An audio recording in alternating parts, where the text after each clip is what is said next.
We've all heard the warnings, the whispers in the dark. Cursed is he who moves my bones. For decades, we've laughed it off, dismissing it as nothing more than campfire superstition or Hollywood fiction. But what if I told you that sometimes the curse is very, very real? Today, we aren't just looking at dust and archaeology. We're looking at a body count, from legendary conquerors whose openings sparked world wars, to a king whose internal organs actually exploded during his own funeral. We are diving into 15 infamous tombs that prove some secrets were meant to stay buried. Are you ready to dig deeper? Let's begin. Let's start with the one that defined them all. The Boy King, Tutankhamun.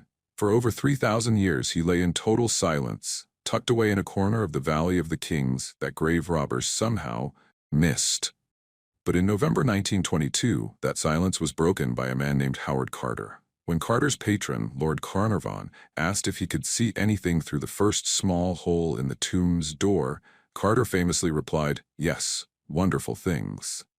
But he didn't mention the clay tablet they reportedly found shortly after, which read, "Death shall come on swift wings to him who disturbs the peace of the king." At the time, it was just a curiosity. But then, the swift wings arrived.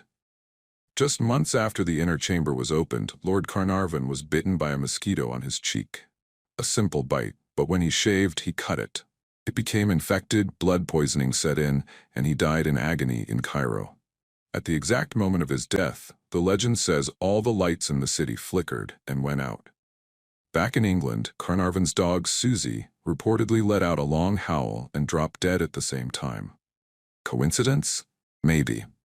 But the press went into a frenzy, and the body count kept growing. George J. Gould, a wealthy financier who visited the tomb, died of a sudden fever shortly after. Sir Archibald Douglas Reed, the radiologist who x-rayed the mummy, dead within months. Howard Carter's personal secretary, Richard Bethel, was found smothered in his bed. When Bethel's father heard the news, he committed suicide. By 1935, the newspapers had attributed at least 21 deaths to the curse of the pharaohs. But here's where the research value kicks in. Was it really an ancient spell? Modern science offers a much more terrifying, invisible explanation. When Carter opened that sealed chamber, he wasn't just stepping into a treasury. He was stepping into a biological time capsule. Analysis of the tomb walls revealed high concentrations of Aspergillus flavus. This is a toxic fungus that can survive for millennia in dormant spores. When inhaled by someone with a weakened immune system, like Lord Carnarvon, who was already in poor health, it causes a severe allergic reaction and respiratory failure. Combine that with the presence of ammonia gas and decaying organic matter, and you have a chemical bomb, waiting to be triggered by the first breath of fresh air. The curse of Tutankhamun might not have been a mystical hex, but a biological defense system. The Egyptians might not have known about fungi, but they knew that sealing a tomb created a deadly environment. Howard Carter himself lived to be 64, often citing that he didn't believe in the curse. But perhaps he was just lucky, or perhaps, as some believe, the king chose his victims carefully. Tutankhamun wanted the world to know his name, but he made sure we paid a heavy price for the introduction. If Tutankhamun's curse was a biological warning, our next story is something much more. Geopolitical. We're traveling to Samarkand, Uzbekistan, to the Gure Amir, the final resting place of one of history's most terrifying conquerors, Timur, also known as Tamerlane. Timur was a man who built pyramids out of human skulls. He was a force of nature who conquered from Russia to India. He called himself the Sword of Islam, but history remembers him as the Scourge of God. And even in death, Timur was not a man you wanted to provoke. For centuries, a legend whispered that his tomb was protected by a curse so potent it could alter the fate of nations. Fast forward to June 1941. Despite the frantic warnings from local elders and Muslim clergy, a team of Soviet scientists, led by Mikhail Gerasimov and overseen by the direct orders of Joseph Stalin, arrived to exhume the body. They wanted to study his remains to reconstruct his face. As they began to pry open the massive jade slab covering his sarcophagus, they found an inscription carved into the stone. It read, "When I rise from the dead, the world shall tremble." The scientists brushed it off as medieval theater. But inside the casket they found a second, even more direct warning. Whosoever opens my tomb shall unleash an invader more terrible than I. That was June 19th, 1941. Exactly 3 days later, on the night of June 22nd, Adolf Hitler launched Operation Barbarossa. The largest military invasion in human history began. Nazi Germany poured across the Soviet borders, bringing a level of destruction and death that the world had never seen. The invader, more terrible than Timur, had arrived. For a year, the Soviets suffered catastrophic losses. Millions died. Moscow was under threat. And all the while, Timur's skull sat on a laboratory shelf in Moscow. Eventually, the story goes that the news of the curse reached Stalin. Whether the Soviet dictator actually believed in the supernatural or was simply desperate, we'll never truly know. But in November 1942, Stalin ordered that Timur's remains be returned to Samarkand and reburied with full Islamic honors. The timing? It's enough to give you chills. Just days after Timur was lowered back into the earth, the tide of the war shifted. The Soviet Union launched Operation Uranus, leading to the total encirclement of the German Sixth Army at Stalingrad. It was the turning point of World War II. The invader was finally being pushed back. From a research perspective, historians call this the ultimate historical coincidence. They argue that Hitler's invasion plan had been set for months. But for the people of Uzbekistan, and even for the soldiers on the front lines, there was no doubt. They had disturbed the scourge of God, and the world had trembled just as he promised. Timur didn't need bacteria or traps. His curse was written in the blood of empires. He was a man who lived by the sword, and apparently, he made sure his tomb was guarded by one too. If you're a skeptic who thinks curses are just bad luck or war coincidences, then the story of King Casimir IV Jagiellon of Poland might finally change your mind. This is often called the biological curse, and unlike the myths of ancient Egypt, this one happened in the age of modern medicine, with witnesses who were some of the most brilliant minds in Europe. Casimir IV was one of Poland's greatest rulers, dying in 1492. For nearly 5 centuries, his body lay undisturbed in a magnificent tomb within the Wawel Cathedral in Krakow. But by the early 1970s, the tomb was crumbling. A team of 12 distinguished researchers, scientists, historians, and restoration experts received permission to open the tomb to save the remains. Now remember the date, May 1973. This wasn't the Dark Ages.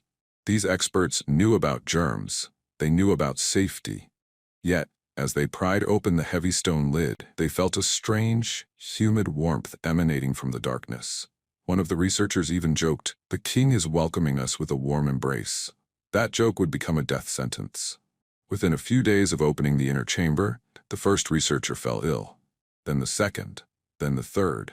They weren't dying of old age or mysterious shadow monsters. They were dying of massive sudden organ failure and galloping infections. In total, out of the 12 people who entered that small, cramped burial chamber, 10 of them were dead within a very short window of time. The Polish media went wild. Was it the ghost of the Jagiellonian dynasty? Was it a medieval trap? The answer was found in the laboratory, and it's arguably more terrifying than a ghost. When scientists analyzed the air inside the tomb, they discovered a microscopic killer, Aspergillus flavus. You see, Casimir's body hadn't been fully mummified. It had been left to decompose naturally in a sealed, damp environment. Over 500 years, this specific fungus mutated and flourished, feeding on the royal remains. When the stone lid was lifted, the researchers inhaled millions of dormant, hyper-concentrated spores. For a healthy person, a few spores are nothing. But in that concentration, the fungus attacked their lungs and entered their bloodstreams, producing aflatoxins, some of the most potent, naturally occurring carcinogens and toxins on Earth. This is the research value I promised you. The curse of Casimir proved that a tomb is not just a room, it is a biological pressure cooker. It changed the way archaeology is done forever. Today, when you see researchers wearing hazmat suits and high-tech respirators to open a sarcophagus, they aren't doing it because they're afraid of ghosts. They're doing it because of what happened in Krakow in 1973. Casimir IV didn't need to cast a spell. He just needed 5 centuries of silence to turn his own final resting place into a lethal biological weapon. So the next time you see an old sealed door, remember that sometimes the air itself is the enemy. For our 4th case, we're leaving the dusty tombs of kings and heading high into the freezing peaks of the Ötztal Alps on the border between Austria and Italy. Here, in 1991, 2 German hikers stumbled upon something they thought was a recently deceased mountain climber. Instead, they had found a 5,300-year-old murder mystery. His name is Ötzi, the Iceman. He is Europe's oldest known natural human mummy. But as the world celebrated this archaeological miracle, a dark pattern began to emerge. It seemed that anyone who got too close to Ötzi didn't stay around long to talk about it. The first to go was Helmut Seemann, one of the 2 hikers who originally found the body. In 2004, 13 years after his discovery, Seemann returned to the same mountain range. He disappeared in a sudden, violent blizzard and was found dead days later, frozen in a position eerily similar to the way he had found Ötzi. But the Iceman's revenge was just getting started. Next was Rainer Henn, the forensic pathologist who was the first to touch Ötzi with his bare hands to place him in a body bag. Just as he was driving to a conference to present his findings on the mummy, he died in a head-on car collision. Then came Kurt Fritz, the mountain guide who had led the helicopter crew to recover Ötzi. He was an expert climber who knew these mountains better than anyone, yet he was the only member of his group to be killed in a sudden avalanche shortly after. The list continued to grow. Rainer Hölzel, the journalist who filmed the entire recovery process, died of a fast-moving brain tumor.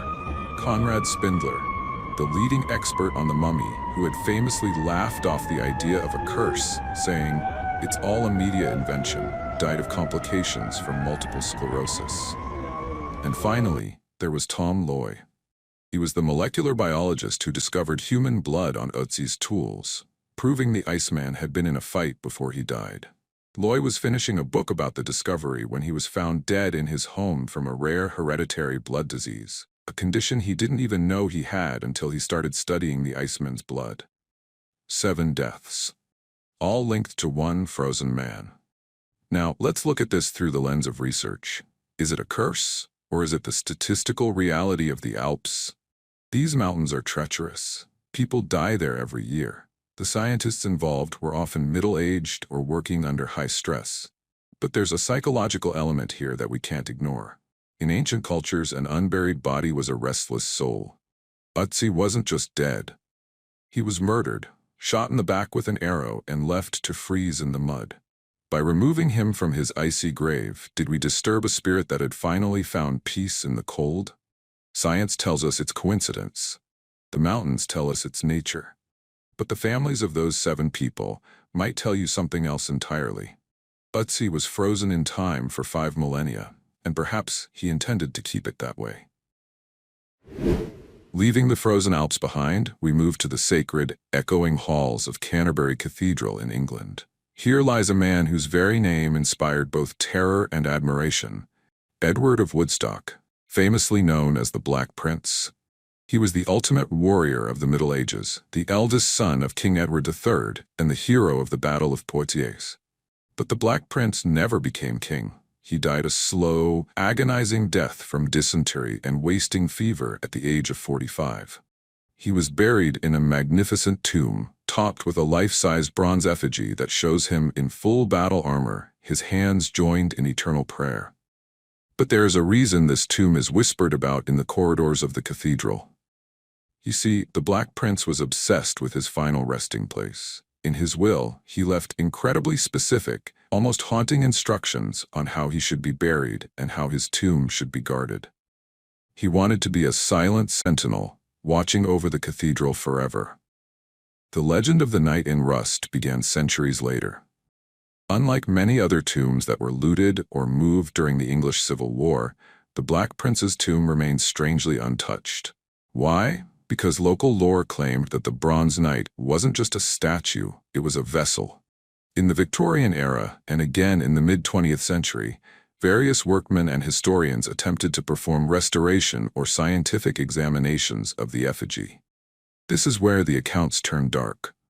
Records from the cathedral's private archives and local journals tell of sudden, violent illnesses striking those who attempted to disturb the prince's bronze skin. One restorer reportedly suffered a mysterious paralysis in his hands just hours after cleaning the effigy's sword. Another expert, who suggested moving the tomb for better preservation, died of a sudden high fever, mirroring the very symptoms that killed the prince in 1376. But let's look at the research value here. Is it a ghost in the machine, or is it something more material? The Black Prince's effigy is made of gilded copper and latin.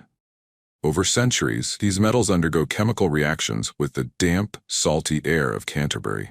When disturbed, they can release microscopic metallic dust or lead-based toxins that were used in medieval gilding.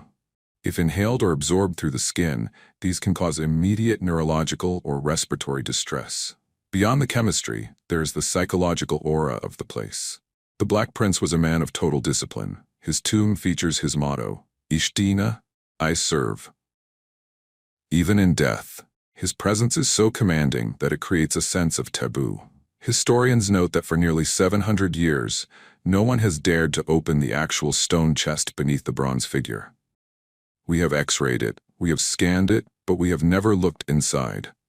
The prince asked for his body to be left in peace, and so far, the night in rust has been very effective at keeping that promise.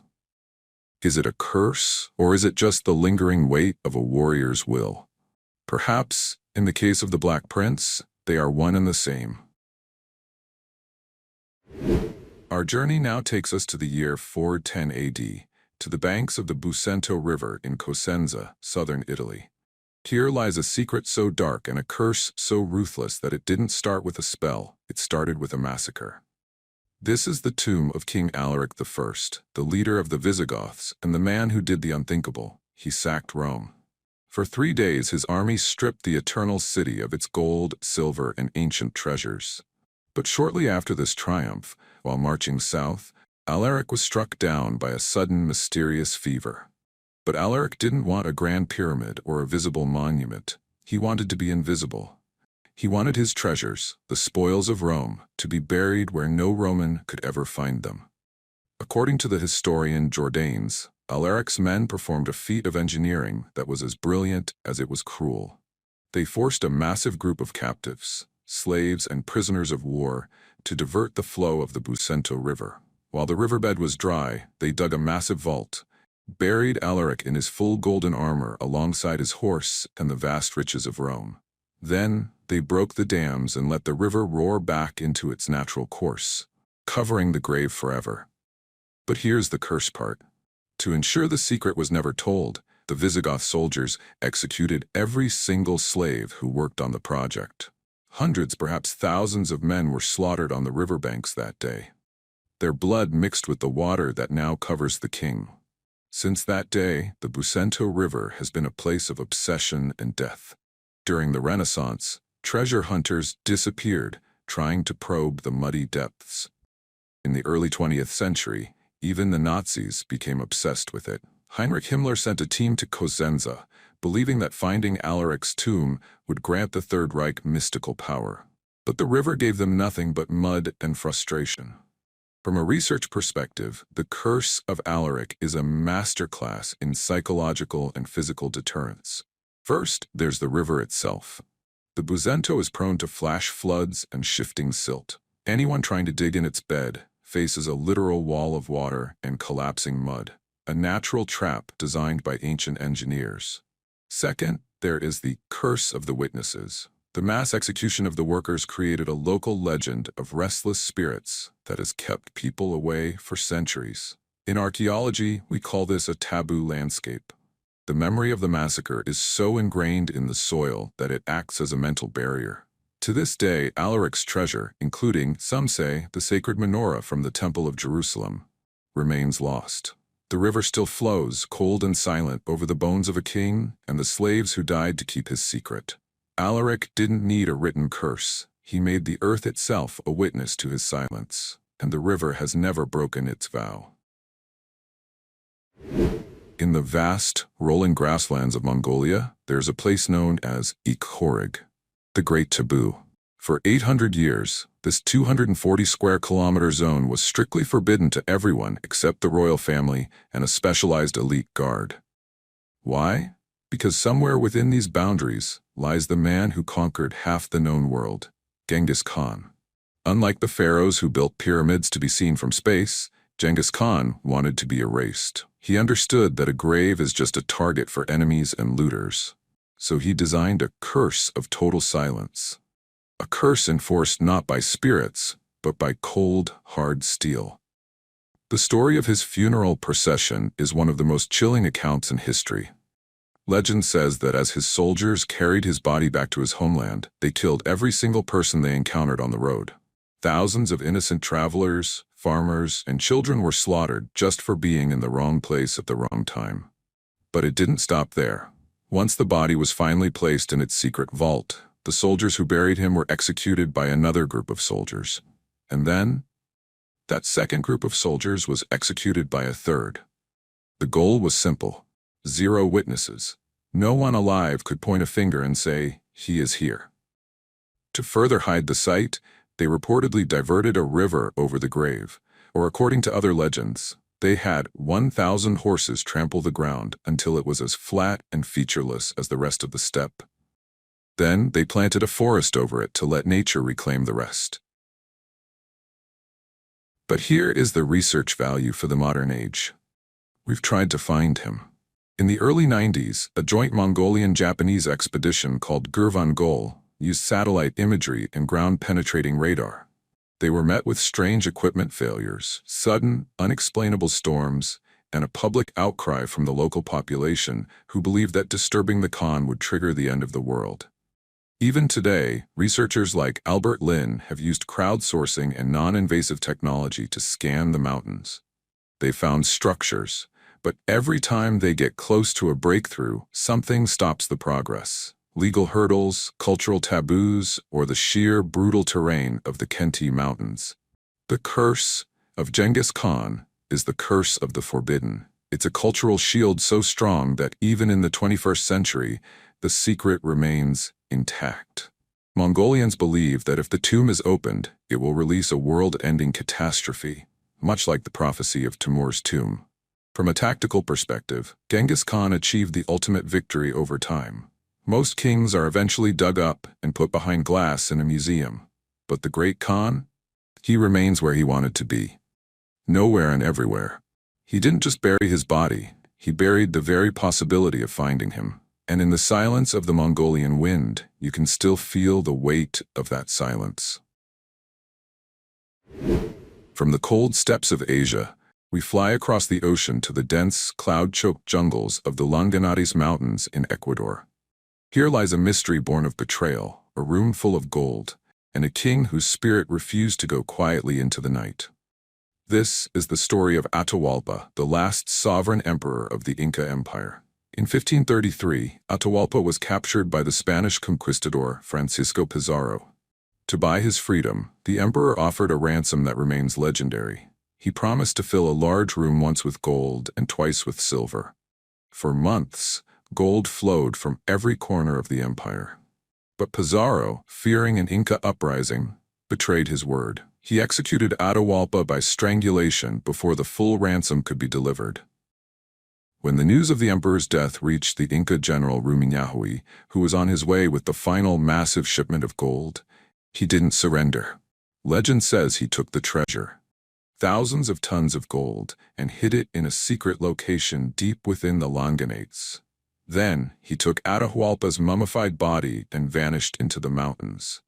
This is where the curse of the Longonates begins. For 500 years, anyone who has attempted to find Atahualpa's tomb or his lost gold has faced a grim fate. In the late 16th century, a Spaniard named Valverde supposedly found the treasure after being told its secret by his Inca bride.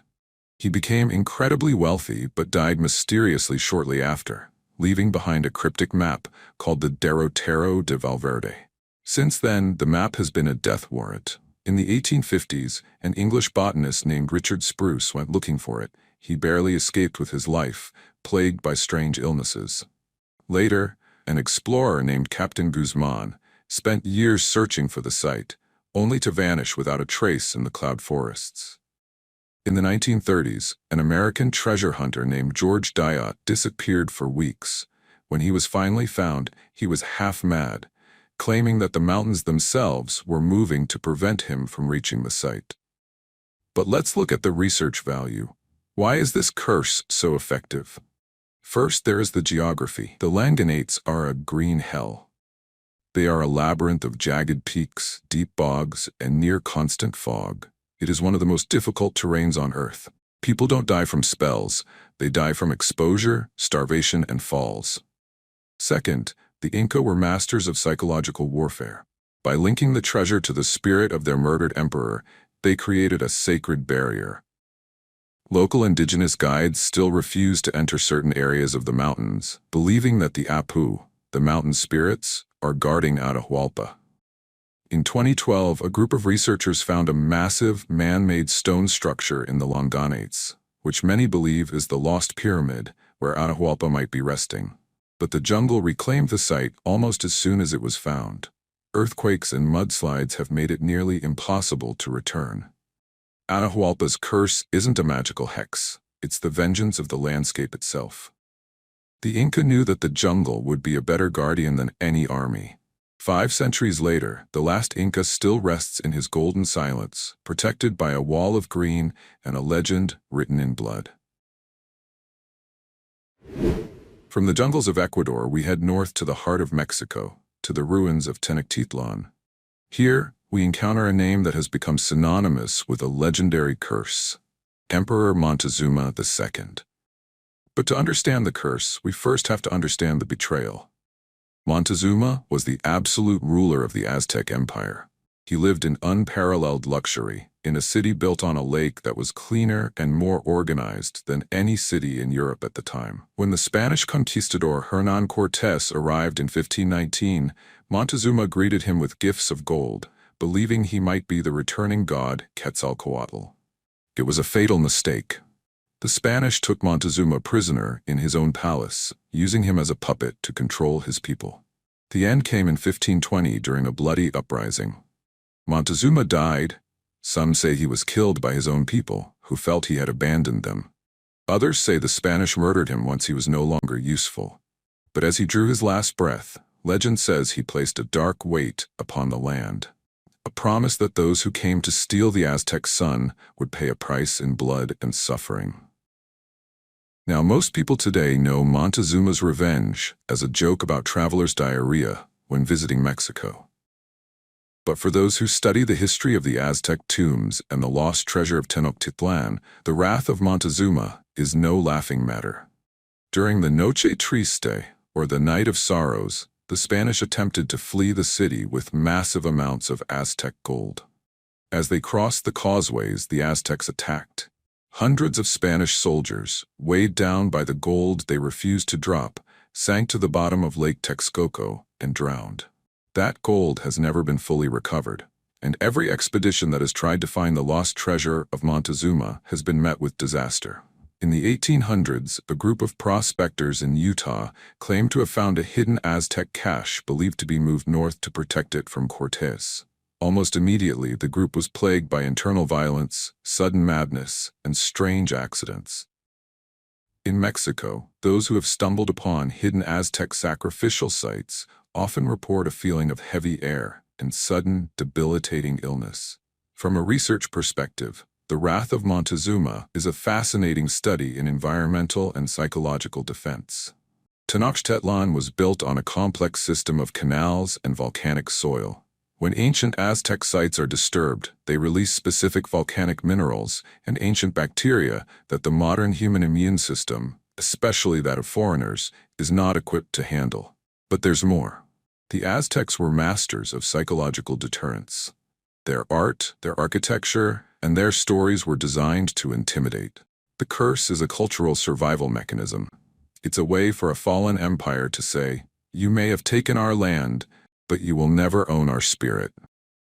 Whether it's the bacteria in the water or the ghost of a betrayed emperor, Montezuma's presence is still felt. He reminds us that gold taken in blood is never truly yours. It belongs to the shadows of Tenochtitlan, and the emperor is still there, making sure the debt is paid. From the sun-drenched ruins of Mexico, we travel across the world to the white stones of Jerusalem.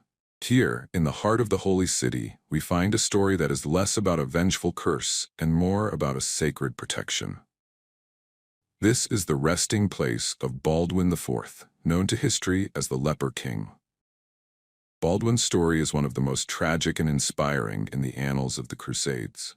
Crowned at just 13 years old, he was diagnosed with leprosy, a death sentence in the Middle Ages.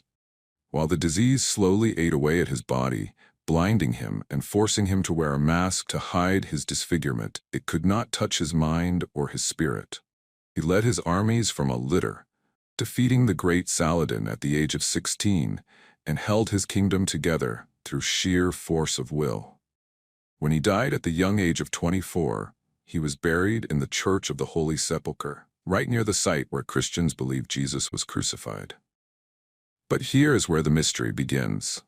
For centuries, the curse of the Leper King has been a whispered warning among those who sought to desecrate the holy sites of Jerusalem.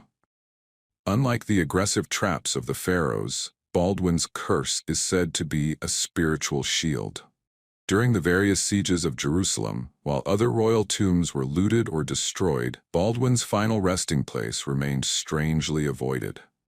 Local legends tell of looters who, upon approaching the area where the king was buried, were struck by sudden, phantom pains in their limbs, symptoms eerily similar to the leprosy that claimed the king. In the 19th century, European explorers who attempted to secretively excavate near the royal tombs reported a sense of overwhelming spiritual dread, with many falling ill with skin conditions that defied medical explanation at the time. But let's look at the research value. Why does this story persist? From a scientific perspective, leprosy, or Hansen's disease, is caused by the bacteria Mycobacterium leprae. While the bacteria usually dies with its host, the damp, enclosed environments of ancient stone vaults can sometimes preserve biological matter in unexpected ways. However, the real curse here is likely psychological and environmental. Jerusalem is a city built on layers of faith and fear. Baldwin IV was seen as a living martyr.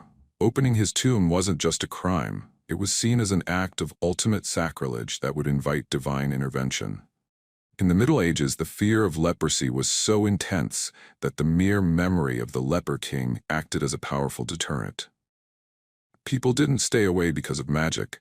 They stayed away because of a deep-seated, ancestral fear of the disease and the holiness of the man who bore it. In recent years, the exact location of his remains has become a subject of intense debate, as the Church of the Holy Sepulchre has undergone numerous renovations and fires. Some say he was moved. Others say he is still there, beneath the stone, a silent guardian of the city he gave his life to protect. Baldwin IV proved that a king doesn't need a sword to be powerful, and in death, he proved that a tomb doesn't need gold to be guarded. His legacy is one of iron will, and his curse is a reminder that some boundaries are protected by something much stronger than stone.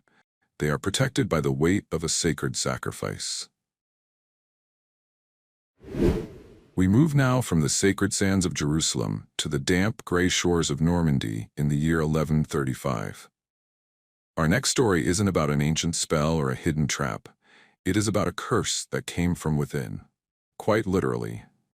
This is the gruesome end of King Henry I of England. Henry was the youngest son of William the Conqueror. He was a man of immense appetite, both for power and for food. His favorite delicacy was a creature called the lamprey, an ancient eel-like fish with a circular mouth full of teeth. Despite his doctor's repeated warnings that lampreys were cold and unhealthy for his aging constitution, Henry couldn't stop. One fateful night, Henry overindulged. He ate, as the chroniclers put it, a surfeit of lampreys. Within hours, he was gripped by a violent fever. His internal organs began to fail, and shortly after, the king was dead. But the horror was only beginning. In the 12th century, embalming was a primitive and brutal process. To transport the king's body from France back to England for burial, the royal surgeons had to act quickly. They removed his brain and his internal organs, the lamprey-filled stomach, and buried them in a church in Normandy. They then salted the rest of the body and sewed it into a thick bull's hide to keep it airtight. It was a catastrophic mistake. As the funeral procession moved through the French countryside in the summer heat, the bacteria inside the salted corpse began to produce gases. Because the bull's hide was so tightly sewn, the pressure built up and up and up. Finally, during a stop at an abbey, the unthinkable happened. In front of the mourning monks and noblemen, King Henry I exploded. The stench was so toxic, so overwhelming, that it reportedly killed one of the attendants on the spot. Even the people standing several feet away fell violently ill, choking on the poisonous air released from the king's rotting remains. The chroniclers of the time wrote that the smell was a divine punishment for Henry's greed, a literal curse of the flesh that followed him beyond the veil. But let's look at the research value. What really happened? This is a classic case of post-mortem gas buildup, but with a deadly twist. The poisonous air that killed the attendant wasn't magic. It was a lethal concentration of hydrogen sulfide and ammonia gas, combined with centuries-old pathogens. In an enclosed space, these gases can be as deadly as any modern chemical weapon. The curse of Henry I is a reminder that the human body itself is a biological time bomb. Even centuries later, when archaeologists attempted to locate his final resting place at Reading Abbey in England, they were met with silence. The abbey was destroyed during the Reformation, and the king's remains were lost.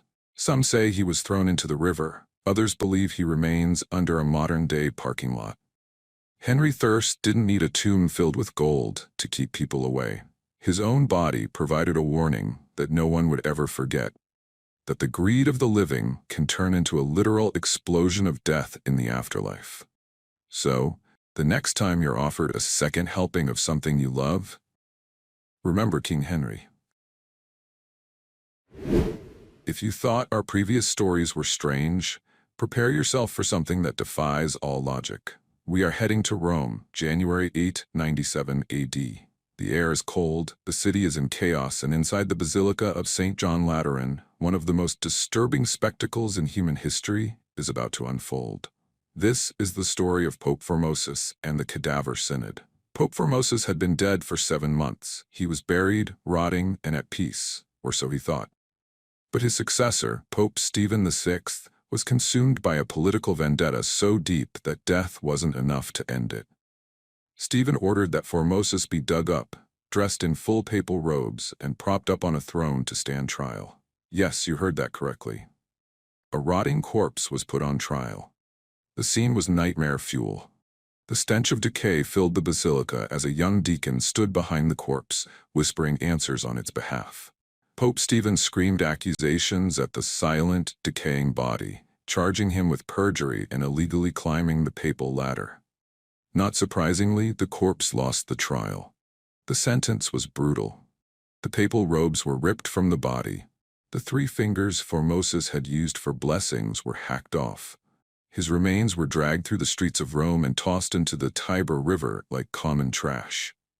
But this is where the curse of Formosus begins. Shortly after the trial, a violent earthquake struck Rome, partially destroying the very basilica where the trial took place.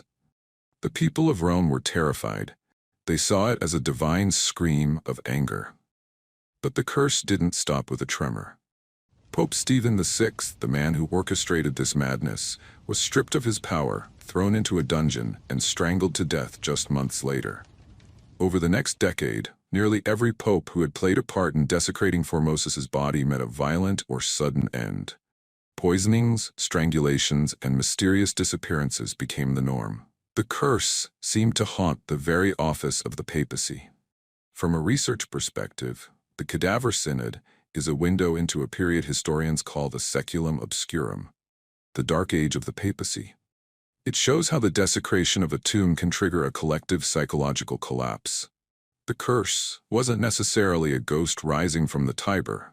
It was the breakdown of social and religious taboos. By digging up a pope, Stephen VI destroyed the aura of sacredness that protected the office.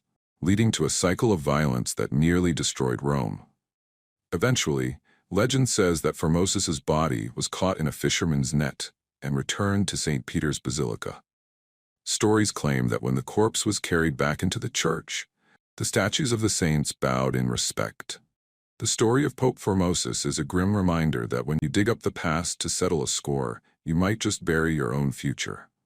Formosus didn't need to say a word at his trial. The silence of his tomb spoke loud enough to tear Rome apart. From the chaotic streets of Rome, we fly across the globe to the middle of the Pacific, to the volcanic shores of Hawaii. Here, the curse of the tomb isn't a trap or a disease. It is a wall of absolute, sacred silence. This is the mystery of King Kamehameha the Great. Kamehameha was the legendary warrior king who first united the Hawaiian Islands under one crown. He was a man of immense physical strength and, more importantly, immense mana, the spiritual power that Hawaiians believe flows through all things. In Hawaiian culture, the bones of a high chief contain their mana, and if those bones are found or desecrated, the power of the entire nation could be weakened. When Kamehameha died in 1819, he knew the world was changing. Foreign explorers and missionaries were arriving.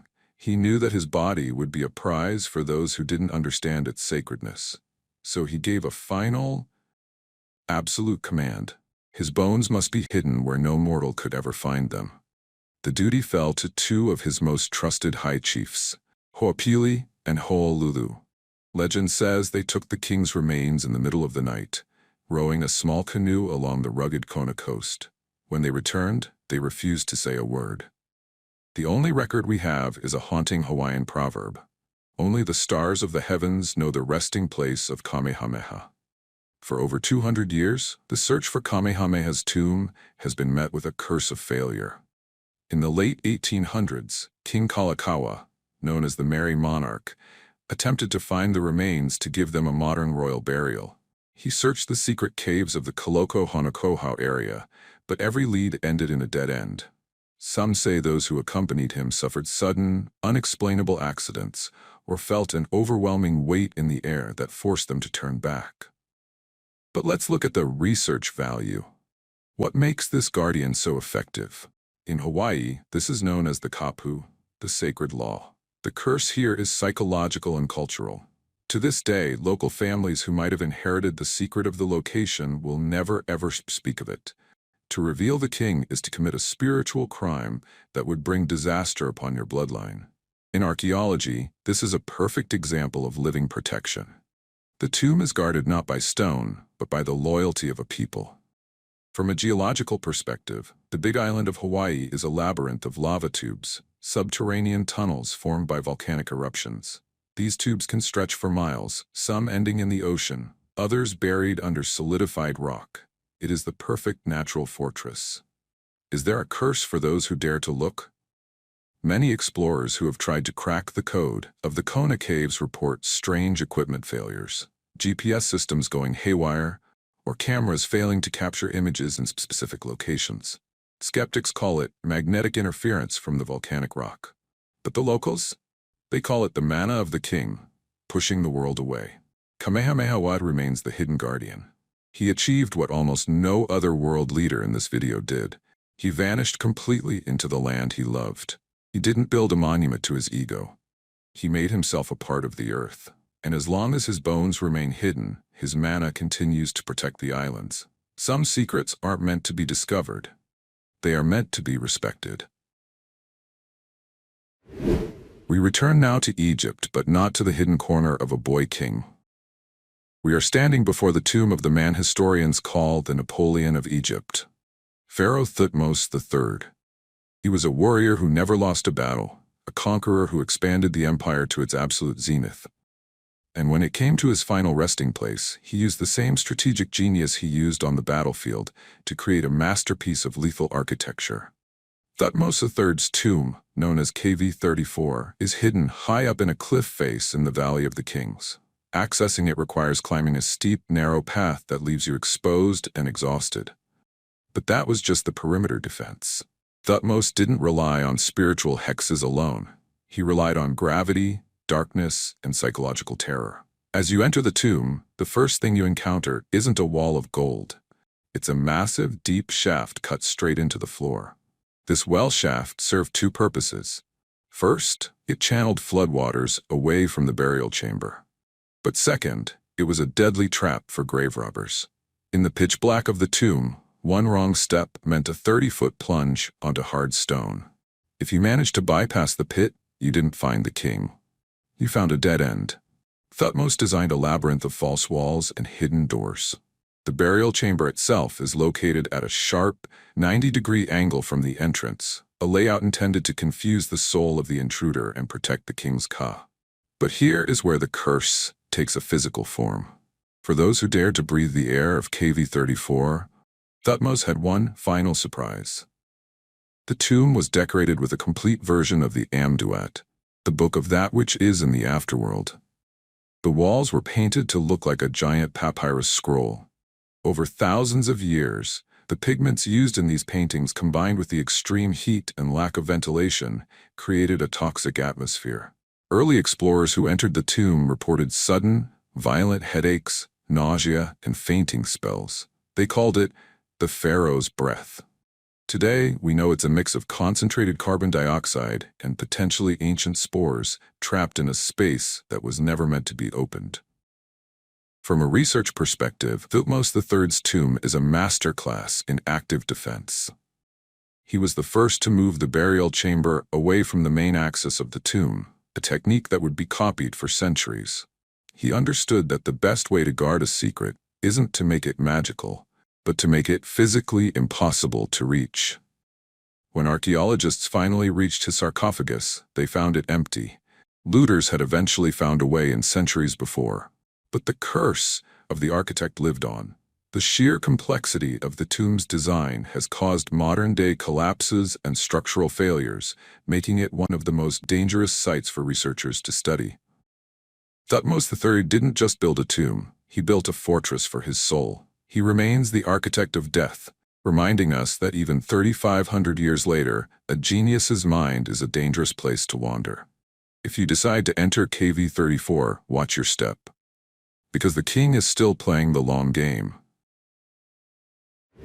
We conclude our journey not in a dusty pyramid or a mountain cave, but in the cold, marble depths of the Pantheon of Kings at El Escorial in Spain.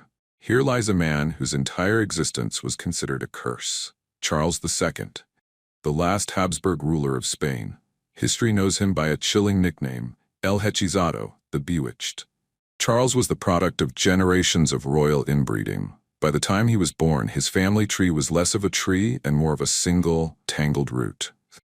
He was a king who could barely walk, could not chew his food due to a severely deformed jaw, and suffered from constant illnesses.